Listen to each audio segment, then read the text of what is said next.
लखनऊ पहुंची corona vaccine की पहली खेप लखनऊ पहुंची है। स्वास्थ्य मंत्री जयप्रताप ने रिसीव की वैक्सीन।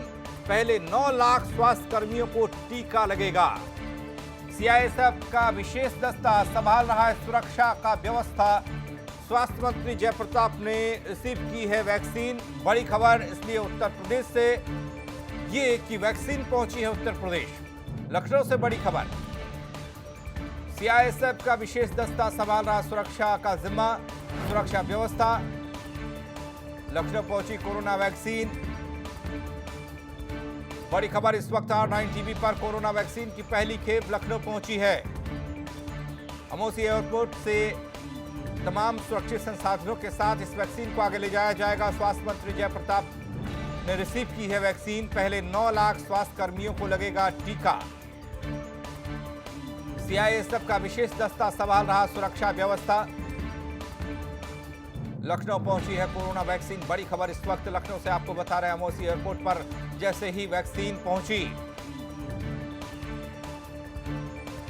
वहां मौजूद थे प्रदेश के स्वास्थ्य मंत्री जयप्रताप।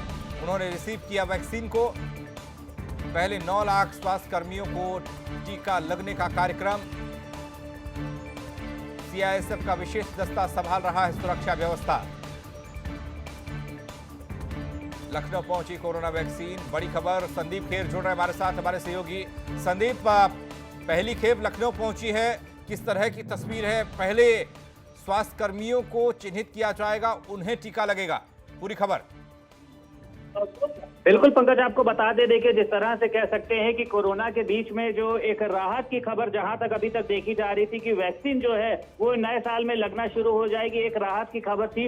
लेकिन उससे ज्यादा जो आज एक राहत की खबर देखी जा रही है, जिस तरह से वैक्सीन लखनऊ में आई है, तो साफ तौर पे देखिए जिस तरह से ये कहा गया था कि सबसे पहले जो 9 लाख स्वास्थ्य कर्मी हैं उनको टीका लगाया जाएगा, जो आवश्यक सेवाएं वाले हैं उनको टीका लगाया जाएगा, जिनकी उम्र 50 वर्ष से ऊपर है उनको टीका लगाया जाएगा। तो साफ तौर पर कह सकते हैं कि उसी में आज से जो है वो वैक्सीन जिस तरह से लखनऊ पहुंची। और आपको बता दें, लखनऊ पहुंचने के दौरान तमाम तरह की जो सुरक्षा व्यवस्था है उसको मजबूत किया गया है, क्योंकि जिस तरह से पुणे से इसको विशेष विमान से यहाँ पर लाया गया है। और साथ ही साथ इस दौरान जब तक यहाँ पर वैक्सीन को जो इसका विमान जिसमें आई है ये उसको कार्गो एरिया में खड़ा किया जाएगा, कोई आम आदमी की पहुंच तक ना हो, क्योंकि इसमें तमाम तरह की कह सकते हैं जो सुरक्षा व्यवस्था है उसका अच्छा खासा ध्यान रखा जा रहा है। और इस दौरान अमौसी एयरपोर्ट पर सीआईएसएफ का जो विशेष दस्ता है वो भी पूरी सुरक्षा व्यवस्था संभालेगा, क्योंकि पंकज जिस तरह से 16 तारीख से कह सकते हैं कि एक व्यापक स्तर पर वैक्सीन लगना शुरू हो जाएगी, जिसकी तमाम जो तैयारियां हैं वो ड्राई रन के जरिए पहले भी शुरू की गई थी, जिसकी कड़ी में अगर हम बात करते हैं तो सिविल अस्पताल में मुख्यमंत्री योगी आदित्यनाथ लोहिया अस्पताल में खुद पहुंचे थे और उन्होंने अधिकारियों को निर्देश भी दिए थे कि किसी भी तरह की कमी ना रहे। तो साफ तौर पे कह सकते हैं कि उसी का एक ये पूरा एक कड़ी का कह सकते हैं आज का हिस्सा माना जा रहा है, जिस तरीके से आज लखनऊ में वैक्सीन पहुंची। संदीप, इसके आगे का रास्ता कैसे है? क्योंकि अलग अलग जिलों में पहुंचानी होगी और सुरक्षा के साथ पहुंचानी होगी, और इसके लिए विशेष टेम्परेचर की व्यवस्था भी होगी। उसके लिए किस तरह के इंतजाम देखे जा रहे हैं? यहाँ से कैसे डिस्ट्रीब्यूट किया जाएगा, कब किया जाएगा इस वैक्सीन को?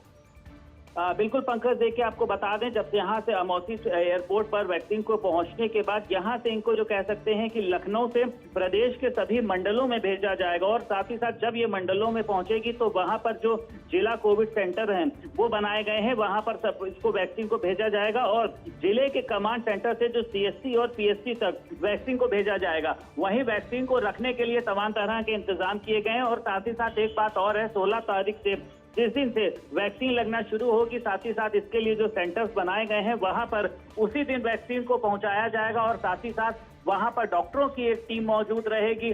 वहां पर 3 रूम बनाए जाएंगे, जिसमें सबसे पहले वैक्सीन लगने वाला, उसके बाद सबसे पहले वेटिंग एरिया, उसके बाद वैक्सीन लगाई जाएगी और उसके बाद ऑब्जर्वेशन एरिया में रखा जाएगा। और उस दौरान भी वहां पर डॉक्टर मौजूद रहेंगे कि वैक्सीन लगने के बाद किसी तरह का साइड इफेक्ट तो नहीं है।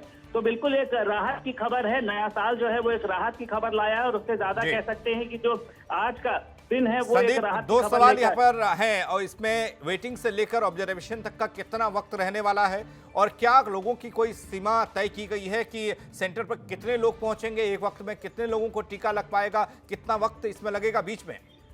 बिल्कुल पंकज, देखिए आपको बता दें, जिस तरह से अगर हम बात करते हैं कि जो सबसे पहले वेटिंग एरिया बनाया गया है, उस वेटिंग एरिया में 50 लोग बिठाए जाएंगे और 50 लोगों का नंबर आने के बाद उसमें एक एक करके वैक्सीन लगाएगी और जो वैक्सीन जिसको लगेगी उसके बाद उसको आधे घंटे ऑब्जर्वेशन रूम में बिठाया जाएगा। और इस दौरान वहां पर कह सकते हैं कि जो डॉक्टर एक पूरी टीम है, इसमें लगभग कह सकते हैं कि 8 से 10 डॉक्टर जो है वो ऑब्जर्वेशन रूम में रहेंगे। उसके पास जिसको वैक्सीन लगाई गई है, इस दौरान उससे पूछा जाएगा कि आपको किसी तरह की दिक्कत नहीं हो रही है, और अगर उसको दिक्कत होती है तो उस तरह की उसको मेडिसिन दी जाएंगी जो डॉक्टरों के पास मौजूद रहेगी। वहीं साफ तौर पे इस पूरे कह सकते हैं कि जब ये वैक्सीन लगाई जाएगी तो वहां पर जो अधिकारी हैं उनका मौजूद रहना जरूरी है, और साथ ही साथ कोशिश ये भी करी जा रही है कि इस पूरे कार्यक्रम को, जो कोरोना का कह सकते हैं टीकाकरण का कार्यक्रम शुरू हो रहा है, इसको लेकर वहां पर सीसीटीवी से भी लेस किया जाए कि किसी भी तरह की वहां पर दिक्कत ना खड़ी हो पाए। और अगर हम बात करते हैं वैक्सीन लगाने वालों की, तो इसमें देखिए मोबाइल से सबसे पहले रजिस्ट्रेशन कराना होगा। अस्पताल से आपको एक मैसेज आएगा, उसमें आपके पास के एरिया के अस्पताल का नाम लिखा होगा, आपका नंबर लिखा होगा, कितने बजे आपको पहुंचना होगा, ये सारी डिटेल उसमें रखी जाएंगी। क्योंकि वैक्सीन लगने के दौरान देखिए जो कह सकते हैं कि एक फिजिकल डिस्टेंसिंग का ध्यान रखा जाएगा, और एक कह सकते हैं कि जो मात्रा दी है ये वो चाहे उसमें 50 लोग हों चाहे 100 लोग हों, उनको धीरे धीरे करके अस्पताल में पहुंचना होगा। पंकज, नजर बनाए रखिएगा संदीप, आपके पास फिर हम अपडेट के लिए आएंगे। फिलहाल आपका शुक्रिया। अच्छी खबर, लखनऊ पहुंची है कोरोना वैक्सीन।